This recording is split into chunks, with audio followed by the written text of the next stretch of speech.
Asyhadu an la ilaha illallah wahdahu la syarika lah wa asyhadu anna Muhammadan abduhu wa rasuluh. Sallallahu ala nabiyyina Muhammad wa ala alihi wa ashabihi wa man tabi'ahum bi ihsanin ila yaumiddin. Amma ba'd. Alhamdulillah, kita panjatkan segala puji, pengagungan serta kecintaan Allah Subhanahu wa taala yang masih menganugerahkan pada kita semuanya nikmat-nikmat yang sangat agung dan tak terhingga. Di antaranya sore ini Allah masih memberikan hidayah taufik dan pertolongannya sehingga kita bisa menjalankan suatu ibadah yang sangat agung, yakni sholat asar berjamaah, kemudian dilanjutkan dengan kajian bersama, mengkaji beberapa ayat-ayatnya Allah Subhanahu wa taala dan hadisnya Rasulullah sallallahu alaihi wasallam. Insyaallah tema kita pada sore hari ini yakni tentang 3 mindset di dalam kehidupan, 3 pola pikir yang sangat penting di dalam kehidupan kita. Soal itu yang akan kita pelajari bersama atau mungkin murojaah bersama. Dan ini sebagai pengingat bagi kita semuanya, termasuk kami pribadi, tentang 3 masalah yang sangat penting ini. Dan kita bermohon pada Allah Subhanahu wa taala semoga Allah Azza wa Jalla senantiasa memberikan kemudahan bagi kita semuanya di dalam belajar ilmu syar'i, di dalam memahaminya, mengamalkan serta mendakwahkan kepada yang lainnya. Dan semoga Allah SWT menjadikan ilmu kita sebagai ilmu yang bermanfaat dan diberkahi. Jamaah yang dimuliakan Allah SWT, 3 perkara ini adalah hal yang sangat penting untuk kita ketahui, untuk kita fahami, untuk kita hadirkan di dalam kesadaran kehidupan kita, dan juga untuk kita amalkan, kita jalankan konsekuensi tuntutan dari 3 hal tersebut. Apa 3 hal ini? 3 hal ini yang pertama, bahwasanya tidaklah Allah SWT menciptakan makhluknya itu sia-sia tanpa tujuan. Itu secara umum. Atau secara lebih khusus, tidaklah Allah menciptakan manusia termasuk kita semuanya itu secara sia-sia tanpa ada hikmah yang agung di balik itu semuanya, tanpa ada tujuan yang agung dari penciptaan kita. Tidaklah demikian. Jadi kita diciptakan oleh Allah SWT yang dahulunya kita tidak ada. Kemudian Allah menciptakan kita menjadi ada. Setelah ada, kemudian Allah memberikan penunjang-penunjang kehidupan bagi kita. Allah pun menetapkan aturan-aturan untuk maslahat di dalam kehidupan kita. Maka tidaklah Allah melakukan yang demikian itu secara sia-sia. Karena Allah adalah zat yang maha bijaksana, tidak mungkin Allah itu melakukan suatu hal dengan sia-sia, apalagi perkara yang sangat besar ini. Menciptakan alam semesta secara umum, kemudian lebih khusus menciptakan kita manusia. Jadi mindset yang pertama yang penting untuk kita ingat, kita itu tidaklah diciptakan oleh Allah SWT dengan tanpa tujuan yang jelas. Tapi kita diciptakan oleh Allah SWT untuk suatu tujuan yang sangat agung. Nah, ini penting bagi kita untuk memahami tentang hal ini dan juga tentang tujuan dari apa kita ini diciptakan oleh Allah Subhanahu wa taala. Karena kalau kita tidak memahami tujuan kita diciptakan oleh Allah Subhanahu wa taala, maka kehidupan kita akan menjadi kurang terarah. Kalau seorang tidak punya tujuan hidup, tidak mengetahui tujuan hidup yang sebenarnya sebagaimana yang dikehendaki oleh Allah SWT, maka kehidupannya ini tidak akan terarah menuju pada hal-hal yang mendatangkan kecintaan dan keridhaan dari Allah SWT. Jamaah yang dimuliakan Allah SWT, para ulama banyak sekali menyebutkan dalil-dalil tentang masalah ini, bahwasanya tidaklah Allah menciptakan kita itu secara sia-sia tanpa tujuan yang jelas. Bahkan kita itu diciptakan dengan suatu tujuan yang agung yang telah Allah tetapkan di dalam firman-firman-Nya. Di antaranya disebutkan oleh para ulama rahmatullahi ajmain di surah yakni Al-Mu'minun ayat 115 sampai 116. Al-Mu'minun 115 sampai 116. Allah SWT berfirman, "Afahasibtum annama khalaqnakum 'abatha wa annakum ilaina la turja'un."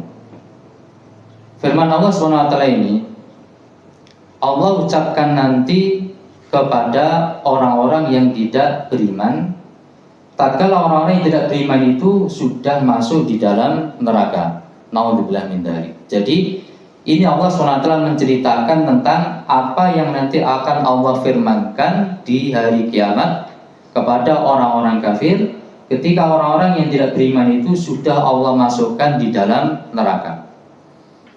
Allah SWT firman kepada orang-orang kafir itu di dalam neraka, yang orang kafir di dalam neraka, "Afahasibtum, apakah kalian dahulu, yakni ketika di dunia, apakah kalian menyangka annama khalaqnakum, hanyalah kami itu menciptakan kalian abatha, secara sia-sia. Tidak ada perintah, tidak ada larangan, tidak ada hikmah dari penciptaan itu, tidak ada tujuan yang jelas dari penciptaan tersebut. Apakah kalian ketika di dunia menyangka demikian itu?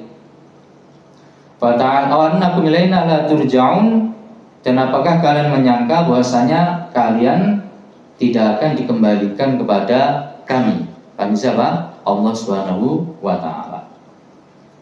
Ini teguran dari Allah Subhanahu wa taala kepada orang-orang yang tidak beriman tatkala mereka sudah Allah masukkan di dalam neraka di hari kiamat nanti. Allah menegur, apa kalian ketika di dunia dulu menyangka bahwasanya kami ciptakan kalian itu sia-sia tanpa tujuan? Dan apakah kalian menyangka bahwasanya kalian tidak akan dikembalikan kepada kami? Dikembalikan dalam artian tidak ada hari kiamat, tidak ada hari kebangkitan, tidak ada hisab perhitungan amal, tidak ada jaza pembalasan dari amal. Apakah kalian menyangka seperti itu? Fata'alallahul malikul haq, maka maha tinggi Allah SWT al-malikul haq, sang maha diraja, al-haqqu, zat yang maha benar. Dan mungkin Allah SWT kemudian melakukan suatu tindakan, suatu perbuatan yang sangat besar ini, menciptakan alam semesta, termasuk menciptakan manusia dengan berbagai macam bentuk dan karakter yang ada pada manusia itu, ya. Maka tidak mungkin itu Allah ciptakan dengan sia-sia tanpa tujuan yang jelas, ya, tanpa tujuan yang jelas. Ayat ini mengingatkan kita bahwasanya kita hidup di dunia ini bukanlah sia-sia, ya, bukan untuk berlaku semau diri kita, sekehendak kita, akan tetapi Allah menciptakan kita dari tidak ada kemudian menjadi ada itu untuk suatu tujuan yang agung, yang mana itu nanti akan kita pertanggungjawabkan ketika kita menghadap kembali kepada Allah Subhanahu wa taala. Jamaah yang dimuliakan Allah Subhanahu wa taala. Maka di sini kemudian timbul pertanyaan, ya, pertanyaan. Jadi apa yang menjadi tujuan dari kehidupan kita? Atau dengan kata lain, apa tujuan dari Allah SWT menciptakan kita sehingga kita ada di alam dunia ini, kita hidup di alam dunia ini? Tujuannya apa? Ya, tujuan yang dicanangkan oleh Allah SWT dari penciptaan kita itu apa?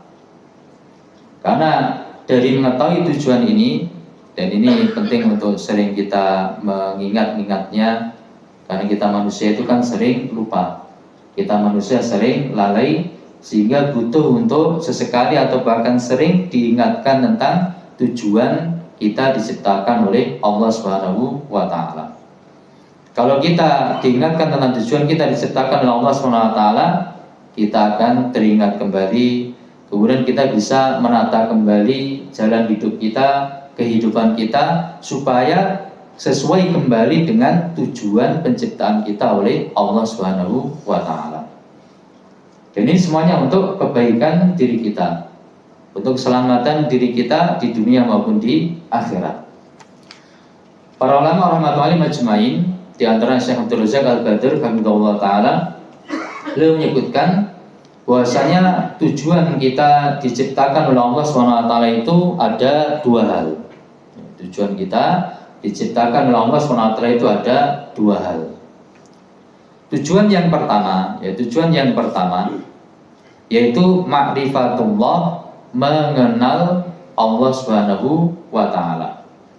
Kita diciptakan oleh Allah Subhanahu wa taala untuk ma'rifatullah, untuk mengenali Allah Subhanahu wa taala.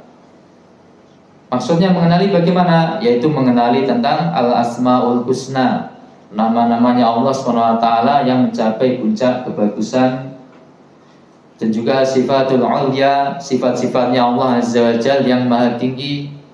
Juga mengenali tentang perbuatan-perbuatannya Allah Subhanahu wa taala yang penuh dengan hikmah yang maha sempurna. Mengenali tentang aturan-aturan hukum yang telah Allah tetapkan, perintah-perintahnya untuk maslahat kita para hamba. Mengenali larangan-larangan yang itu juga menghindarkan kita dari berbagai mara bahaya di kehidupan ini.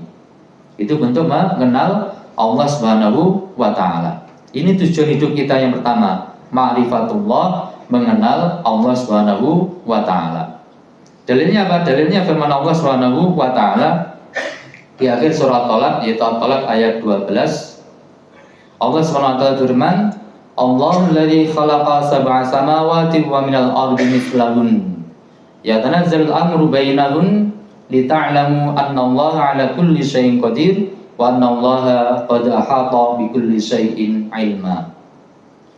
Allah adalah zat alladzi yang mana khalaqa sab'a samawat, telah menciptakan 7 lapis langit. Allah yang telah menciptakan 7 lapis langit. Dan ini suatu hal yang sangat agung, hal yang sangat luar biasa.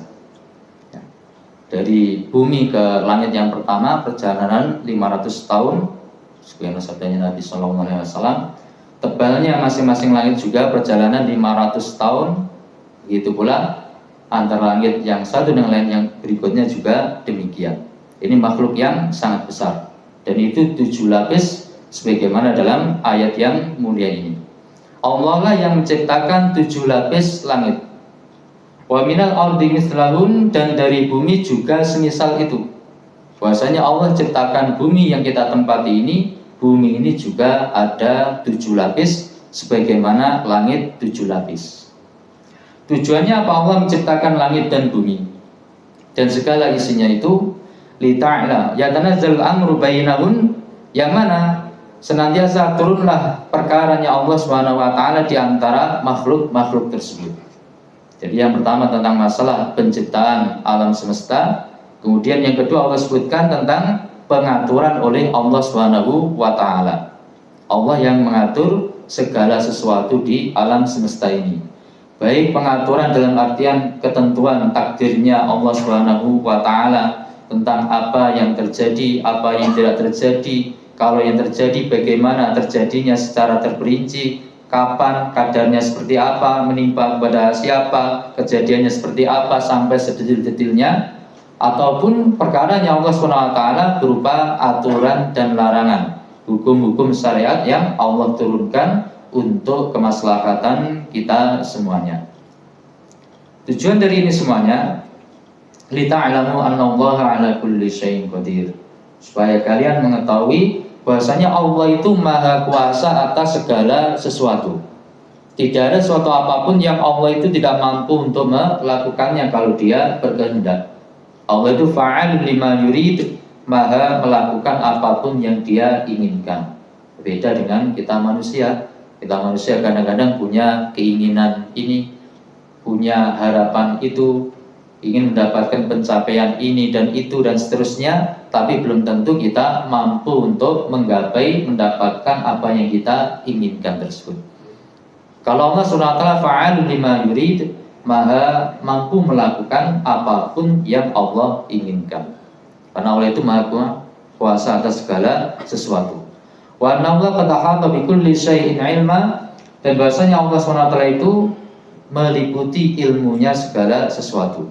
Ilmunya Allah SWT meliputi segala sesuatu, baik sesuatu yang ada di alam atas, di alam langit, ataupun yang ada di alam bawah, di alam bumi, secara globalnya maupun secara terperincinya, segala sesuatunya itu diketahui, diliputi ilmunya oleh Allah Subhanahu wa Ta'ala.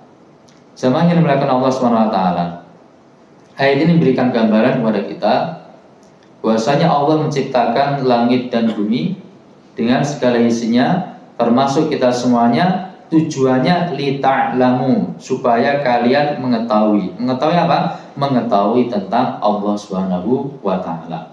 Dan ini yang kita istilahkan tadi dengan istilah ma'rifatullah, mengenal Allah Subhanahu wa Ta'ala. Nah, ini tujuan kita yang pertama, tujuan hidup kita yang pertama, mengenal Allah Subhanahu wa Ta'ala. Dan ini perkara yang sangat penting, karena istilah kita, dengan semakin seorang itu mengenal Allah Subhanahu wa Ta'ala, mengenal tentang maha kuasanya Allah, mengenal tentang maha kasih sayangnya Allah, mengenal tentang maha luasnya ilmunya Allah Subhanahu wa Ta'ala, mengenal tentang betapa sempurnanya hikmahnya Allah Azza wa Jalla, mengenal tentang betapa adilnya hukum ketentuan yang telah Allah tetapkan, dan seterusnya dari apa-apa yang terkait tentang Allah Subhanahu wa Ta'ala. Maka semakin seorang hamba itu mengenal Allah Azza wa Jalla, dia akan semakin cinta kepada Allah Subhanahu wa Ta'ala. Kalau semakin cinta kepada Allah Subhanahu wa Ta'ala, dia akan semakin sungguh-sungguh mendekatkan diri kepada Allah Subhanahu wa Ta'ala. Semakin dekat hamba kepada Allah Subhanahu wa Ta'ala, maka dia akan semakin mendapatkan keselamatan dan kebahagiaan baik di dunia maupun di akhirat. Begitu pula sebaliknya, semakin seorang hamba itu tidak mengenal Allah Subhanahu wa Ta'ala, maka dia akan semakin berkurang rasa cintanya kepada Allah Subhanahu wa Ta'ala. Kalau semakin berkurang cintanya kepada Allah, akan semakin berkurang pula semangatnya untuk mendekatkan diri kepada Allah Azza wa Jalla, untuk beribadah kepada Allah Subhanahu wa Ta'ala. Nah, semakin dia tidak mendekat kepada Allah Subhanahu wa Ta'ala, ya otomatis dia akan semakin jauh dari Allah Subhanahu wa Ta'ala, akan semakin jauh dari jalan-jalan keselamatan, semakin jauh dari jalan-jalan kebahagiaan. Maka ini kita ingatkan diri kita masing-masing tentang pentingnya hal ini, yaitu ma'rifatullah ini termasuk atau tujuan yang pertama dari kita diciptakan oleh Allah Subhanahu wa Ta'ala. Maka pentingnya kajian-kajian yakni tentang Al-Asmaul Husna, yakni mempelajari tentang nama-namanya Allah Subhanahu wa Ta'ala Al-Husna yang mencapai puncak kebagusan. Dan namanya Allah Subhanahu wa Ta'ala itu nama yang mencapai puncak kebagusan. Maksudnya itu nama bukan sekedar nama, akan tapi nama yang di dalamnya terdapat sifat-sifat yang agung. Ya, terdapat sifat-sifat yang agung. Beda dengan manusia. Kadang-kadang manusia diberi nama dengan nama yang baik, akan tetapi tingkah lakunya tidak sesuai dengan namanya. Ada seorang namanya Karim misalkan, Karim. Karim itu artinya seorang yang dermawan. Namanya Karim tapi masya Allah pelitnya luar biasa. Nah, itu manusia, itu manusia. Atau ada orang namanya Mahmud, orang yang terpuji, tapi akhlaknya, adabnya, tingkah lakunya kepada saudaranya, kepada tetangganya, kepada temannya seringkali mendolimi. Setiap kali berucap nyelekit, ya, membuat sakit di dalam hatinya orang yang mendengar, berbuat zalim kepada yang lainnya. Tapi namanya apa? Mahmud, orang yang terpuji. Nah, itu namanya manusia. Beda dengan Allah Subhanahu wa Ta'ala. Kalau Allah itu namanya adalah apa? A'lamun wa usofun. Satu sisi itu adalah a'lam, nama. Sisi yang lain itu ausofun, menunjukkan sifatnya Allah Subhanahu wa Ta'ala, sifat yang sempurna. Ya, sifat yang sempurna. Contohnya tadi Al-Alimu, di antara nama Allah Subhanahu wa Ta'ala Al-Alimu, dan yang maha mengetahui. Namanya alim dan juga memiliki sifat ilmu, ilmu yang maha sempurna, mengetahui segala sesuatu. Jangankan apa yang ada di alam nyata yang nampak dengan kasat mata dari perkara besar, bahkan perkara yang kecil pun dilihat oleh Allah Subhanahu wa Ta'ala, diketahui oleh Allah Subhanahu wa Ta'ala. Bahkan apa yang terbetik dalam hati kita pun diketahui oleh Allah Subhanahu wa taala. Ya'lamu kha'inatal a'yun wa ma tukhfis sudur. Allah Subhanahu wa taala itu Maha mengetahui mata-mata manusia yang itu berkhianat. Maksudnya apa mata yang berkhianat? Mata yang berkhianat itu mata yang dia berupaya untuk melihat hal-hal yang sifatnya maksiat kepada Allah Subhanahu wa taala tapi sembunyi-sembunyi. Orang lain tidak ada yang mengetahui. Bahkan mungkin orang yang di sebelahnya tidak tahu kalau dia sedang melihat sesuatu yang itu merupakan hal yang maksiat. Tapi itu tidak terluput dari ilmunya Allah Subhanahu wa taala. Bahkan wa ma tukhfis sudur, segala sesuatu yang tersembunyi dalam dada, yaitu yang tersembunyi dalam hati, apapun yang terbetik dalam hati kita, kerentek yang baik, ya, suatu lintasan dalam benak kita hal yang baik ataupun hal yang buruk, niatan baik, niatan buruk, ya, atau yang lainnya, apa yang dalam benak kita pun itu diketahui oleh Allah Subhanahu wa taala. Itu salah satu di antara namanya Allah Subhanahu wa taala Al-Alim, dan masih banyak nama-namanya Allah Subhanahu wa taala yang lainnya. Jemaah yang dimuliakan Allah Subhanahu wa taala. Kemudian tujuan hidup yang kedua, yaitu ibadatullah, beribadah kepada Allah Subhanahu wa taala. Mana ibadah? Yaitu menghambakan diri kepada Allah Subhanahu wa taala, taqarrub, mendekatkan diri kepada Allah Subhanahu wa taala. Ini tujuan hidup kita yang kedua, beribadah kepada Allah Subhanahu wa taala. Di surah Al-Dariyat ayat 56, Allah Subhanahu wa taala berfirman, "Wa ma khalaqatul jinna wal insa illa liya'budun." Wa ma tidaklah khalaqatu aku, yaitu Allah menciptakan al-jinna, jenis jin, wal insa, dan jenis manusia, illa, kecuali liya'budun, supaya mereka itu beribadah kepadaku, yaitu beribadah kepada Allah Subhanahu wa taala. Ini tujuan penciptaan jin dan manusia, termasuk kita semuanya. Tidaklah kita diciptakan oleh Allah Subhanahu wa taala dari yang dahulu tidak ada kemudian menjadi ada, kemudian diberi penunjang kehidupan dan seterusnya, kecuali untuk beribadah kepada Allah Subhanahu wa taala. Jamaah yang dimuliakan Allah Subhanahu wa taala. Tapi di sini yang dimaksudkan dengan ibadah yang menjadi tujuan hidup kita itu adalah ibadah dalam artian yang luas. Ibadah dalam artian yang luas. Jangan difahami dengan pengertian ibadah mahdhah, pengertian ibadah secara sempit, bukan. Jadi bukan yang dimaksudkan itu tujuan hidup kita itu adalah ibadah dalam artian sebatas sholat, sebatas puasa, sebatas berhaji, sebatas membayar zakat, sebatas berzikir, sebatas membaca Al-Quran, sebatas istighfar. Bukan itu yang dimaksudkan dengan tujuan hidup kita adalah ibadah kepada Allah Subhanahu wa taala. Tapi yang dimaksudkan adalah ibadah dalam artiannya yang luas. Jadi penghambaan kita kepada Allah Subhanahu wa taala itu tidak terbatas di dalam ibadah-ibadah mahdhah, tidak terbatas pada ibadah-ibadah murni, misal salat, puasa, berzikir, baca Al-Quran dan semisalnya, tidak terbatas di situ. Tapi yang namanya ibadah adalah suatu hal yang cakupannya sangat luas. Mungkin pernah kita sampaikan definisi yang disebutkan oleh Syekhul Islam Ibnu Taimiyah rahimahullah taala, seorang ulama dari mazhab Hambali, dalam Risalah Ubudiyah. Beliau menjelaskan bahwasanya ibadah itu ismun jami'un likulli ma yuhibbuhullahu wa yardahu minal aqwali wal af'ali adh-dhahirati wal batinati. Ibadah itu ismun, suatu nama, suatu ungkapan, jami'un, yang mencakup likulli ma yuhibbuhullahu, segala sesuatu yang Allah cintai, wa yardahu, dan segala sesuatu yang Allah ridhoi. Jadi cakupannya sangat luas. Minal aqwali, baik itu berupa ucapan-ucapan, wal af'ali, ataupun perbuatan-perbuatan, al-zahirati, yang zahir, yang nampak, wal batinati, maupun yang ada di dalam batin, yang tersembunyi. Ya. Ucapan secara zahir jelas ucapan dengan lisan kita. Ucapan batin maksudnya akidah-akidah, keyakinan-keyakinan kita. Perbuatan dengan zahir yaitu dengan tangan kita, dengan yakni anggota tubuh kita yang lainnya, itu perbuatan zahir. Kemudian juga perbuatan batin maksudnya amalan-amalan hati, seperti tawakal kepada Allah Subhanahu wa taala dalam segala urusan kita, cinta kepada Allah Azza wa Jalla, takut kepadanya Azza wa Jalla, dan berbagai macam amalan-amalan hati. Nah ini semuanya selama hal itu merupakan hal yang dicintai dan diridhai oleh Allah Subhanahu wa taala, maka itu masuk dalam kategori ibadah. Masuk dalam kategori ibadah. Jadi ibadah yang dimaksudkan sebagai tujuan hidup kita bukan terbatas pada ibadah mahdhah. Karena kalau terjadi kesalahpahaman nanti akan menimbulkan akibat-akibat yang tidak diharapkan.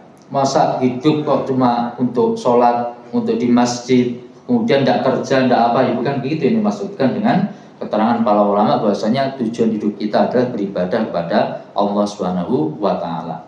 Intinya ibadah itu apa? Intinya ibadah adalah taat, tunduk, patuh kepada Allah Subhanahu wa taala. Itu intinya. Itu intinya. Dalam segala bidang kehidupan, dalam segala bidang kehidupan. Makanya kalau kita mempelajari kitab-kitab fikih yang ditulis oleh para ulama kita rahmatullahi ajmain, maka mereka dalam kitab fikih itu yang dibahas bukan hanya tentang ibadah mahdhah, tapi secara garis besar ada bagian yakni fikih ibadah, bahas tentang taharah, bahas tentang sholat, bahas tentang zakat, bahas tentang puasa, bahas tentang haji dan macam-macamnya ibadah mahdhah yang lainnya.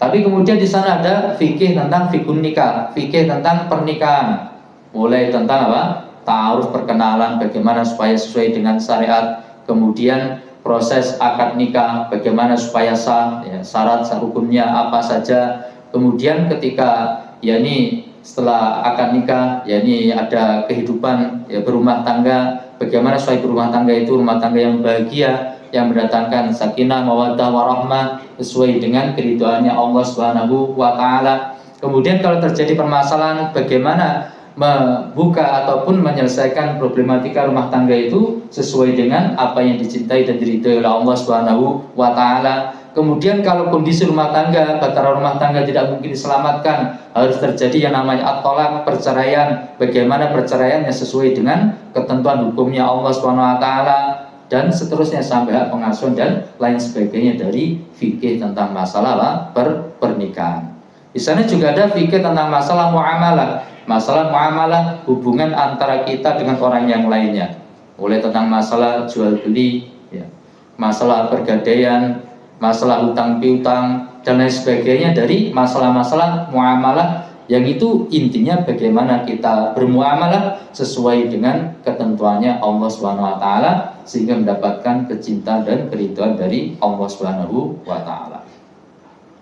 Di sana juga ada fikih tentang qadha. Fikih tentang apa? Qadha yaitu hukum tentang masalah peradilan. Ketika ada sengketa, bagaimana sengketa itu dihukumi sesuai dengan hukumnya Allah Subhanahu wa taala sehingga mendatangkan kecintaan dan keridhaan dari Allah Subhanahu wa taala dan seterusnya. Jadi ibadah yang dimaksudkan adalah suatu pengertian yang cakupannya sangat luas, bukan hanya sekedar sholat, puasa, ya, zakat, haji dan semisalnya dari ibadah-ibadah mahdhah, tapi intinya bagaimana kita itu menjadi hamba yang taat patuh kepada Allah Subhanahu wa taala dalam segala urusan kehidupan kita. Itu maksud ibadah yang menjadi tujuan dari kehidupan kita, tujuan kehidupan kita. Jamaah yang dimuliakan Allah Subhanahu wa taala. Itu sekilas tentang mindset yang pertama, yaitu bahwasanya tidaklah kita ciptakan di dunia ini secara sia-sia, tapi kita diciptakan dengan tujuan yang sangat agung. Tujuan yang pertama ma'rifatullah, mengenal Allah Subhanahu wa taala. Tujuan yang kedua yaitu ibadatullah, beribadah kepada Allah Subhanahu wa taala. Lalu mindset yang kedua, setelah tahu tentang tujuan hidup kita, maka mindset yang kedua yang penting untuk kita ingatkan pula bahwasanya kehidupan dunia ini adalah ujian dari Allah Subhanahu wa taala. Ini berentetan. Jadi setelah ada tujuan, maka kemudian datang yang namanya ujian. Apakah kita berhasil menjalankan tujuan tadi ataukah tidak? Butuh adanya ujian untuk ngetes, untuk menguji kita bagaimana kadar pelaksanaan kita untuk melaksanakan tujuan dari kehidupan kita tersebut. Maka seluruh apa yang terjadi di dalam kehidupan kita itu adalah ujian dari Allah Subhanahu wa taala. Baik yang berupa hal-hal yang sifatnya itu adalah kebaikan ataupun hal-hal yang sifatnya itu merupakan keburukan, itu semuanya adalah ujian dari Allah Subhanahu wa taala. Di antara dalilnya firman Allah Subhanahu wa taala dalam surah Al-Anbiya ayat 35. Ya, surah Al-Anbiya ayat 35. Allah Subhanahu wa taala berfirman, "Kullu nafsin dha'iqatul maut wa nabluukum bisyarri wal khairi fitnah wa ilaina turja'un." Kullu nafsin, setiap yang ada rohnya, setiap yang bernyawa itu, dha'iqatul maut, pasti akan merasakan yang namanya kematian. Jadi suatu hal yang pasti, tidak mungkin kita akan bisa memungkiri. Setiap jiwa itu pasti akan merasakan yang namanya kematian. Wa nabluukum bisyarri wal khairi fitnah. Kata Allah SWT, kami menguji kalian bisyarri, dengan perkara keburukan, wal khairi, dan perkara kebaikan, itu semuanya fitnatan, sebagai fitnah, sebagai ujian dari Allah Subhanahu wa taala. Wa ilaina turja'un, dan kepada kami, hanya kepada kami, turja'un, kalian akan dikembalikan untuk mempertanggungjawabkan apa yang kalian lakukan di dunia ini. Jadi kehidupan dunia kita ini adalah ujian dari Allah Subhanahu wa taala. Hal yang baik maupun hal yang buruk itu ujian dari Allah Subhanahu wa taala. Ketika seorang dilapangkan rezekinya oleh Allah Subhanahu wa taala, itu ujian. Apakah dia mampu untuk bersyukur atas nikmatnya Allah Subhanahu wa taala tersebut? Apakah dia mampu memanfaatkan yakni kelapangan rezeki itu untuk hal-hal yang mendatangkan kecintaan dan keridhaan Allah Subhanahu wa taala, ataukah sebaliknya? Begitu pula ketika Allah menguji seorang hamba dengan disempitkan rezekinya. Disempitkan rezekinya itu juga ujian. Apakah hamba yang disempitkan rezekinya itu mampu untuk bersabar atas ketentuan takdirnya Allah Subhanahu wa taala? Ini semuanya ujian. Kaya adalah ujian, miskin juga ujian.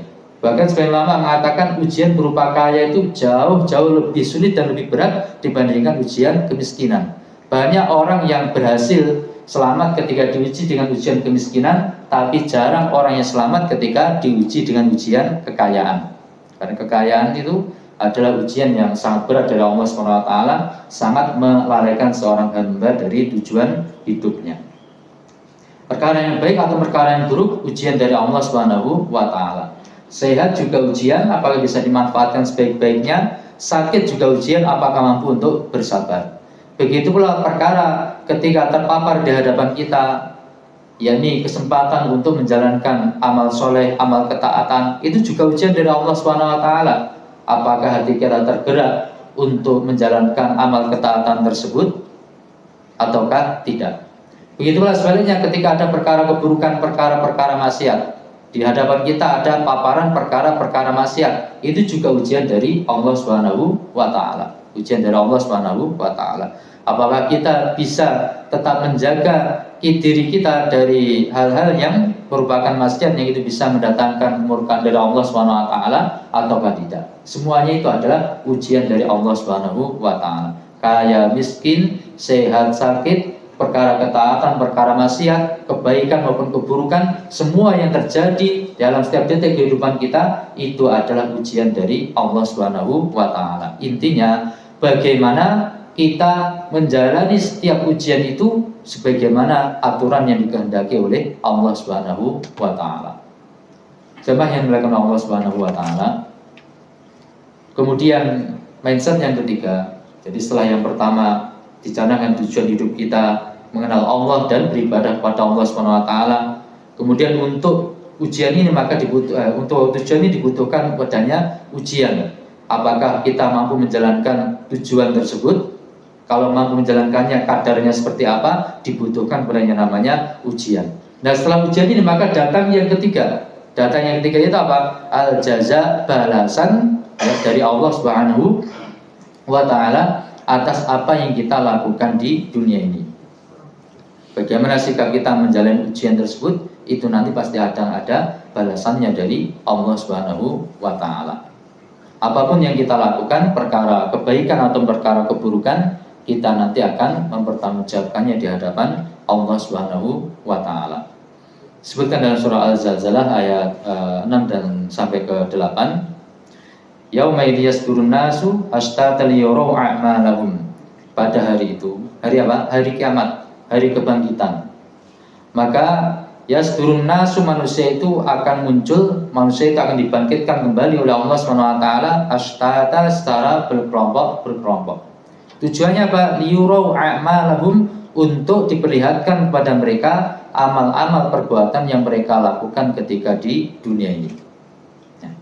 Jadi kita sebagai orang yang beriman meyakini kehidupan itu tidak berhenti di kehidupan dunia ini. Kita meyakini ada 4 tahapan kehidupan. Yang pertama alam rahim, di dalam rahim ibu kita. Yang kedua alam dunia ini yang berakhir dengan al-maut, kematian. Yang ketiga yaitu alam barzakh, yaitu alam kubur. Kemudian yang terakhir, yang keempat, yaitu alam akhirat yang tidak ada batas akhirnya. Tidak ada batas akhirnya. Nah nanti ketika di hari kiamat, maka kita semuanya yang sudah mati itu akan dibangkitkan kembali oleh Allah Subhanahu wa taala. Tujuannya apa? Liyurau a'malahum, untuk mereka itu diperlihatkan amal-amal perbuatan yang mereka lakukan. Apapun yang kita lakukan di dunia ini nanti akan ditampakkan kepada kita. Jadi ketika masing-masing dari kita menghadap pada Allah Subhanahu wa taala. Cuma beda sikapnya Allah SWT dan kepada orang yang beriman dan sikap terhadap orang yang tidak beriman kepada Allah Azza wa Jalla. Kalau terhadap orang-orang yang beriman, Allah nanti akan mengadakan persidangan tertutup. Jadi dalam sebuah hadis yang sahih disebutkan, ketika seorang hamba yang mukmin, yang beriman itu menghadap pada Allah SWT di hari kiamat nanti, maka Allah turunkan sitar penghalang, yaitu antara hamba itu dengan Allah Subhanahu wa taala. Yang lainnya tidak mengetahui. Kemudian setelah ditutup, Allah tampakkan semua amal perbuatannya, yang baik maupun yang buruk, semua kemaksiatan-kemaksiatan yang kita lakukan itu akan ditampakkan oleh Allah Subhanahu wa taala.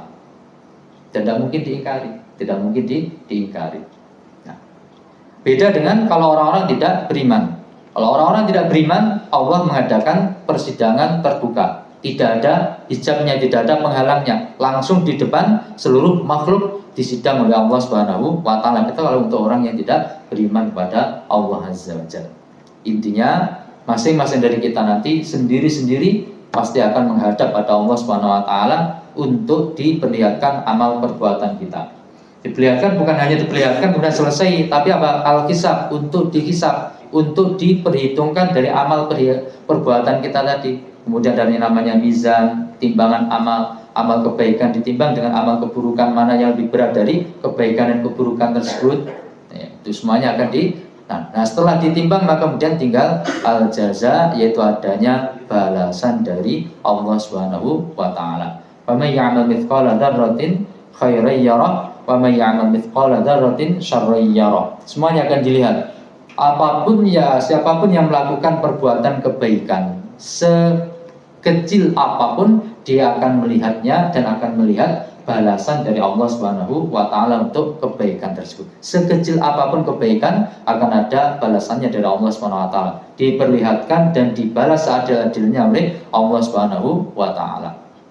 Tapi sebaliknya, wa may ya'mal mithqala dzarratin syarran yarah. Siapapun yang melakukan keburukan apapun, sekecil apapun, yarah, dia akan melihat, akan dinampakkan oleh Allah Subhanahu wa taala perbuatan buruk kita sekecil apapun itu, dan akan dibalas oleh Allah Subhanahu wa taala.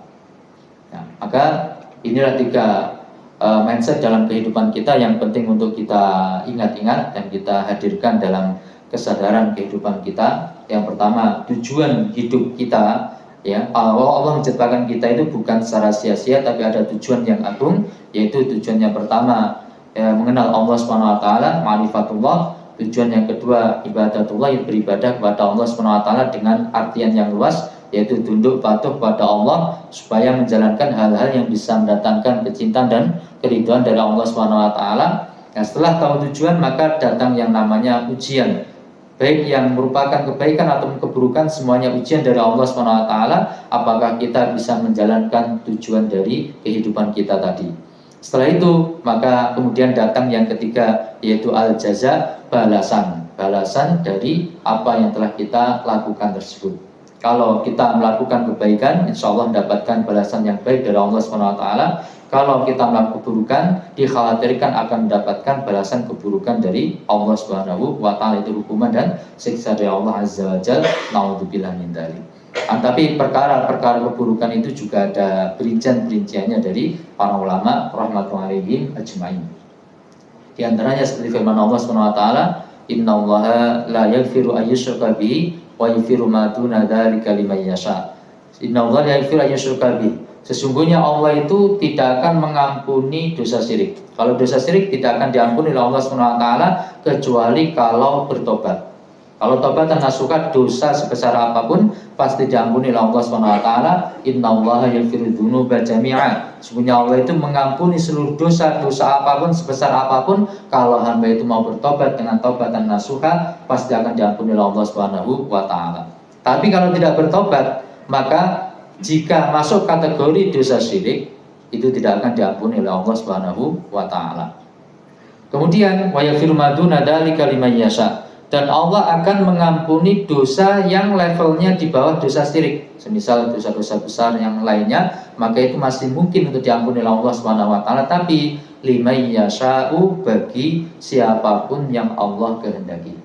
Jadi kalau seorang melakukan suatu dosa besar yang itu levelnya tidak sampai ke level syirik, kufur, ya, dan semisalnya, tapi levelnya level dosa besar, kemudian dia belum bertobat kepada Allah SWT sampai wafat, maka ini tahta masyiatillah, di bawah kehendaknya Allah Subhanahu wa taala. Ada dua kemungkinan.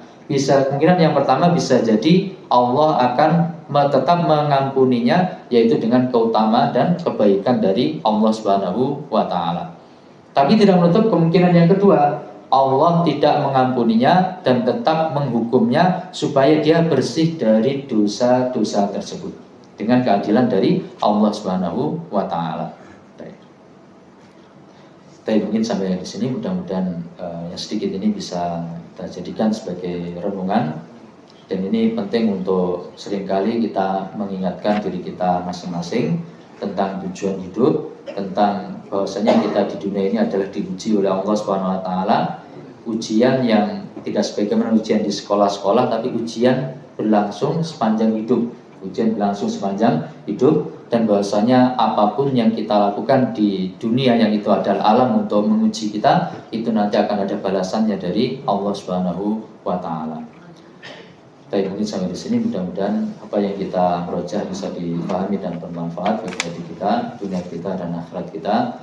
Kalau ada benarnya dari Allah Subhanahu wa taala, ada kelirunya karena keterbatasan di mana, semoga diampuni oleh Allah Subhanahu wa taala. Ada kurangnya mohon dimaafkan. Subhanakallahumma bihamdika asyhadu an la ilaha illa anta astaghfiruka wa atubu ilaik. Wa akhiru da'wana alhamdulillahirabbil alamin. Wassalamualaikum warahmatullahi wabarakatuh.